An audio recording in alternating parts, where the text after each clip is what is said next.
pag daw more than 3 nights kayo nag-stay, may libreng dito kami sa may Sontra Night Market. Tapos wala siyang kalaman-laman. So, guys, meeting tagumpay kami kasi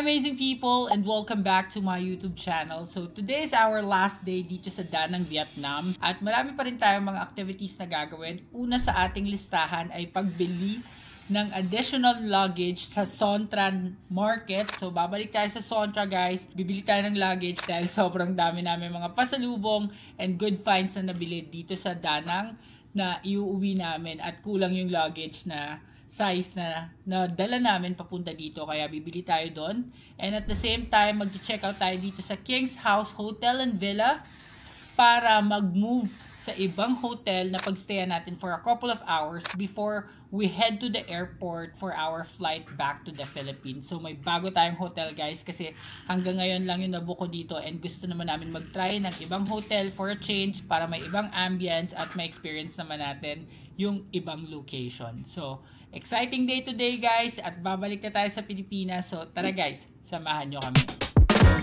Okay, guys, balik pag-grab na tayo dahil wala na tayong motor. Okay na tayo ng grab. Papunta na to ng Sontra. Guys, life update lang. Nandito kami sa may Sontra Night Market. Tapos wala siyang kalaman-laman. So, night market talaga siya. Sarado siya pag umaga. Totally an empty street pag umaga. So, nag-change location kami sa Grab. At instead na magpababa sa Sontra, magpapababa na lang kami sa Han Market. Sa kabila lang naman yun. So, buti nakakapag-change location pa sa Grab. Kaya hindi na namin kailangan mag-book ng bago.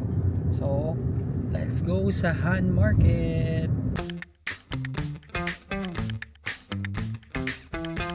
Okay, guys, so dito na tayo sa Han Market. At ito, bukas talaga siya kahit umaga pa lang. So, sana merong luggage dun sa taas. Kasi alam ko puro souvenir dito. Pero try na lang din namin. So, luggage hunting tayo ngayon. Okay, guys, so dito sa bandang dulo sa second floor, maraming mga luggage. So ikot-ikot lang kayo. Tapos merong nagbigay sa amin, guys, yung large na 750 hanggang 700. So try natin tumawad pa. So ito, guys, sample, oh. Ayan. Ito malaki na to, oh. Pero gusto sana namin yung medyo maganda-ganda ng konti. Kasi mura siya. Ito, ito maganda to. Ayan. Hindi, mataba yan. Ayan, double lock. Tapos ito din, meron din dito, guys. So tingnan natin. Guys, nakabili kami nitong luggage na to. Ang original niyang price, 850. Aluminum siya and made in Vietnam. Tapos natawaran ko hanggang 700. Binigay naman. So ang mura na nun, guys. Ito na siya. Ayan. So let's go. Ayan yung mga kulay niya, guys. So matibay naman, aluminum, tas may ganituhan siya. Lalagyan na ng something sa harap. Tas may lalagyan na ng baso. Guys, ngiting tagumpay kami kasi ang mura ng luggage. Sana matibay. Pero aluminum naman to. Mahal to sa atin, eh. Tapos nakalagay talaga sa tag price niya 1.3 million, no? 1.3 million dong, tapos nakuha namin ng 700. So very good na to. So ngayon, guys, since malapit sa Han Market yung isang branch ng Kong Cafe, magkakape muna kami doon. So stay tuned lang kayo at maglalakad kami. Guys, pagtawid ng Han Market, literal nandito yung Kong Cafe. So welcome to Kong Cafe, guys. Let's get in. Ayan, ganito talaga yung parang theme nila, medyo parang luma-luma. And so order muna kami sa baba, tapos pepwesto kami sa taas. Guys, ito yung ground floor nila. Ito, maganda dito, guys, kasi dim lights lahat ng Kong Cafe, kahit yun sa Ho Chi Minh na napuntahan ko. Guys, ito ang kanilang menu. Oh, sorry. Thank you. Yan. English daw, guys. English menu. So ito yung presyo. Yan, mura lang din dito, nasa 35. Yung kanilang Vietnamese Americano Cafe. Tapos ito yung High Mountain Tea. Pause nyo na lang, guys, to see the prices. Tapos ito yung mga specialty coffee, mga coconut coffee, coconut green rice, coconut cocoa. Yan, ito 65 naman to. Ito yung masasarap na try ko yan. Tapos ito yung coffee with condensed milk, Spanish latte. Yan, 49. Tapos ito yung healthy drinks. Yogurt with coffee, 45. Yan yung yogurt with cocoa, 45 din. Yan. Tapos ito naman is local drinks. Vietnamese cocoa with cinnamon is 59. Danang salted lime with soda, 59. Tapos ito, Dracon to melon with soda, 59 din. Tapos Saigon salted kumquat, 45. Yan. So order muna kami guys. At babalikan ko kayo. May pastry dito dati, yung mooncake. Hindi ko lang alam kung sa Ho Chi Minh lang yun or seasonal. Yan. So order muna tayo guys. Okay guys, so ito na yung order namin. Nag-order ako ng yogurt with cocoa, 45. Tapos itong green coconut something na basta coconut to. Natikman ko na to sa Ho Chi Minh na Kong Cafe. Papatikim ko sa kanya ngayon. Ang total na nabayaran namin dito is 110 Vietnamese dong. So magti-taste test na tayo. So try mo na muna yan. Ikaw muna. Sarap. Sarap yan. Anong lasa? May kalasa to eh. Anong kalasa niya? Iisip ko kung ano yun. Pass. Hindi, ito guys, Sa masarap. Pinas, masarap to. Masarap talaga siya, guaranteed. Para siyang buko pandan, ganon. Yung lasa nito. Natikman ko na to, tapos gusto ko lang matikman niya rin. So ito naman guys, titikman natin itong yogurt with cocoa. So chocolate na may yogurt. Ayan. Ano pala siya, medyo matigas pala. Yellow pala to, hindi siya shake. Hindi siya smoothie, kagaya nitong isa. So haluin ko muna. Ayan. Gusto ko yung bloke pala yung yellow niya. So, halo-halo lang muna ng konti guys. So, pwede ko na tikman. Try ko na tong tikman.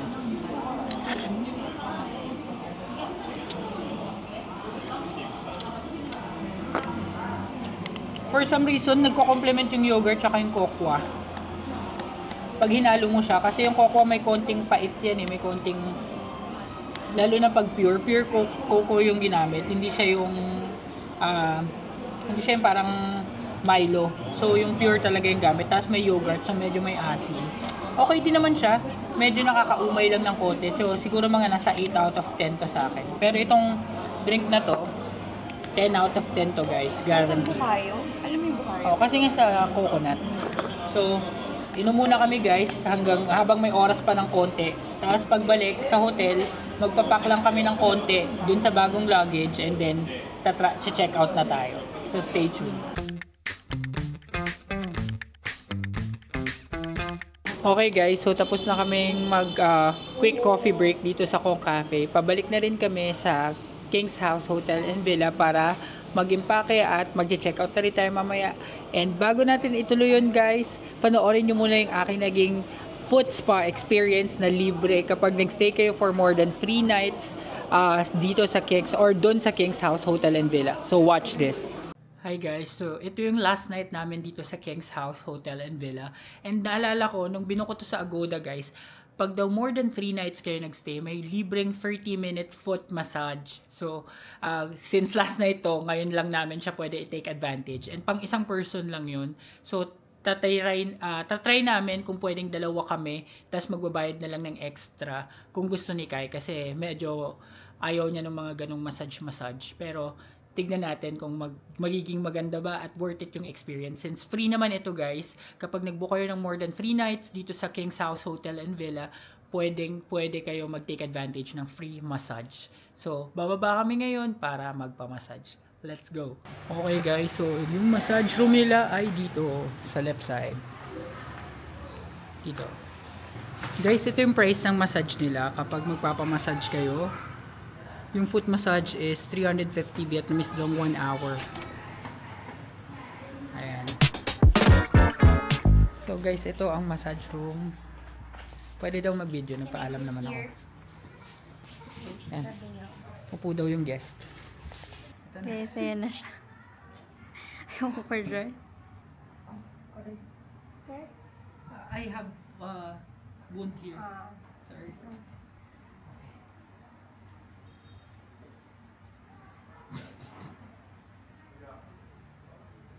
Love, magugustuhan mo to.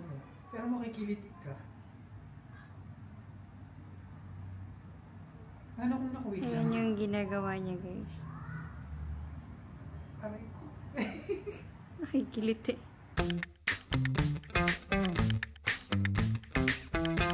Tapos na si AJ, guys. Yung likod na lang niya. Hindi lang na video kanina, pero after nung massage, pinunasan niya ng mainit na towel. Guys, tapos na yung massage. Grabe, ang sarap sa feeling. At libre lang yun, 30 minutes foot massage. Tapos, ginanon-ganon din yung likod ko, medyo masakit. So, ngayon, ready na tayo at aalis na tayo. So, abangan ninyo kung ano yung gagawin namin bukas pagka-check out dito sa hotel. Okay guys, so we're back and nakapag-check out na kami sa aming room. So, ito yung aming mga bagahe. Meron kaming 3 at sakto, tinimbang namin kasi merong weighing scale dito. 60 yan lahat. So, sakto dun sa allowance namin. Medyo nakakapagod lang. Pero, saktong 12 nakapag-check out kami. So, ngayon, ang gagawin natin ay magbubook na ako ng Grab papunta dun sa bago nating hotel para meron kami mapagstayan hanggang sa flight namin mamayang gabi. So, stay tuned. Alright guys, so after 3 minutes na Grab ride, andito na kami agad sa Sunset Sea Hotel.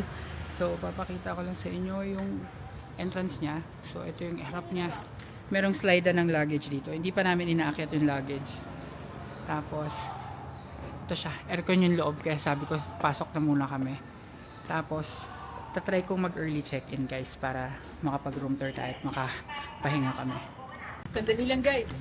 Kung hindi ka pa nakasubscribe sa channel na ito, mag-subscribe ka na sa AJTV Amazing Travels dahil malaking tulong yun para sa akin na maipagpatuloy ang paggawa ng mga ganitong classic vlogs. And now back to this vlog. So guys, update lang. Hindi pa kami naka-check-in, so nasa lobby lang kami at naghihintay kami ng check-in time. Pero nag-ask ako dun sa reception kung pwede kong i-check yung kanilang gym kasi may gym dito. So 10th floor yun and paakyat ako dun ngayon para ma-check yung gym, tsaka baka dun na din yung pool nila. So para ma-vlog ko lang din since sadali lang tayo mag-stay dito sa hotel na to. And by the way, I booked this via Agoda for just 800 pesos for one night. Since less than a day kami magstay dito, sulit na yun para may mapagstayan kami at may iwan yung luggage basically. So andito na tayo sa 10th floor. So swimming pool. Ito yung swimming pool is under water treatment. Will open at 3 PM on May 30. Okay, so May 30 ngayon guys. So since walang swimming pool, tignan natin tong gym. Okay. So, dito yung gym nila. May Fred Meal. Ito may Fred Meal dito. Tapos, merong bike. Tapos, ito. May CR. Yun lang. Ayan guys, ito yung view. Ayan ang view. May parang park dun sa harap guys. Hindi ko alam kung nakasara lang ba to or nakalock pa siya. Nakapadlock pa eh. Yan. Pero, balikan ko na lang ito mamaya if ever magbukas siya. So, basically, parang wala pa tayong napalock dito. Pero okay lang. Yan. So, inikot ko lang kayo. Balikan natin ito mamaya kung magbubukas siya. So, babalik muna ako ulit sa lobby. Okay guys, so it's 1:30 now at napayagan na kami mag-early check-in. So, i-room tour ko na kayo dito sa ating room. So, pakita ko lang sa inyo guys. Keycard muna. Yan. So, pagpasok mo, ayan. So, pasok mo merong queen bed or king bed o kung anong bed man yan. Malaki naman. Tapos dito sa left side, meron mirror, tapos meron din silang dalawang tubig, meron silang kettle, may modern, favorite namin. Tapos dito naman guys, may closet, meron silang ref, may tubig din, at may Coke at Red Bull. Ayan, may hair dryer din dito. Tapos dito, sa right side ng, ito yung door guys, sa right side merong toilet and bath, malaking toilet and bath guys. Ayan, so malaki siya. Tapos dito, May mirror ulit. Dito yung sink. Malaki siya. Tapos, ito na yung pinaka room niya guys. May TV dito. Tapos merong lalagyanan dito na parang mga gamit. At telephone, may nightstand here. At importante, merong AC. So, yun lang yung ating quick room tour guys. Magpapahinga muna kami at magse-settle in. At babalikan ko kayo mamaya. Hi guys, so we're back and nakapahinga kami ng konti, idlip. So ngayon ay pupunta na tayo sa pool area at doon sa gym para mapakita ko sa inyo and hopefully bukas na siya ngayon. Para naman ma-maximize at masulit natin yung pagstay natin dito sa Sunset Sea Hotel. Let's go! So guys, yung gym nila sarado talaga. 2 pirasong dumbbell lang yung meron dito tapos wala na. And so, punta tayo sa pool area. Sa pool area guys, nakita ko bukas na. May mga tao na rin. So, makikisulit lang tayo dito. And so, ito ang kanilang pool area. Ayan. So, may maliit silang pool dito guys. Ayan. Grabe, ang ganda ng pool area nila, no? Tapos, overlooking view ng saan yung dagat? Ah, ito yung dagat guys. Dito yung dagat. Ayan. Ito yung papunta sa beach. Tapos itong kabila is city view. Ayan. So, swimming kami guys. Patol na kahit mainit. Let's go!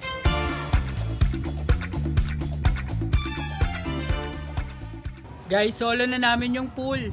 Umalis na yung family. Nung dumating kami, paalis na din daw pala sila.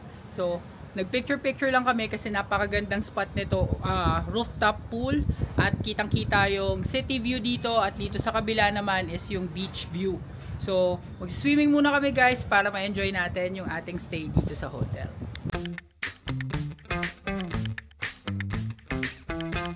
Okay guys, so na-enjoy naman namin yung sandali namin pagsa-swimming dito. At dahil dyan guys, i-end ko na muna ang vlog na ito.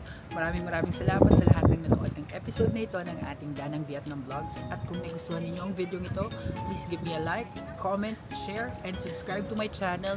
And hit the notification bell para naman updated kayo sa aking future vlogs.